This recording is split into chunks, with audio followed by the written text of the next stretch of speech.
I was born and reared on the Blackfeet Indian Reservation in Montana, and my education began in a federal boarding school. That was a school that was operated by the federal government for Indian children. The government closed that institution down, so I transferred to the public schools when I was in the 6th grade in Browning. And I then graduated from high school in 1944 from Browning High School. During my years in high school, I was questioning. I recall talking with my superintendent, who was a dear friend of mine, one of my mentors, K.W. Bergen, as to why we were studying about city government, county government, state government, federal government, but never had any situations where we learned about tribal governments, which had the greatest impact on our lives.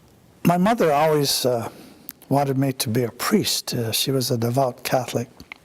And I actually toyed with that idea, but soon decided that probably wasn't a good fit.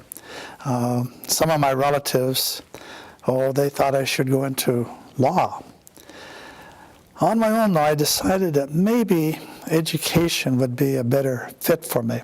I was always concerned about the plight of the Indian people, and I thought maybe through education I could make a difference. So I did become a school teacher. I graduated from what they called Montana State Normal College in Dillon, as it was known. It's now Western Montana College, and began my career in teaching, and I began on the Flathead Indian Reservation in Montana. I was anxious to make a change. The statistics weren't good. The dropout rate for American Indians in Montana schools was horrendous at about 60%, and those who graduated were termed as functional illiterates, and I was determined to do something about that if I could. And I really think that, in my own small way, succeeded in producing some Indian students who, they became professionals, tribal chairmen, and were quite successful. But I felt that was kind of a limited approach.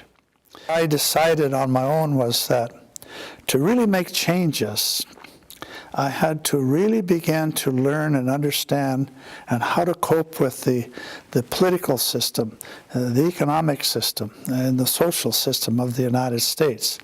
Because I really felt, and based on my experiences and my studies, that the Indians had never made much of an impact on their own. We were usually the receivers of all kinds of programs and benefits and so on, but usually on somebody else's terms. And especially in education, where all my readings indicated that if there was one word that would sum up the history of the education of Indian children, it was failure. And I just thought we had to do something to change this.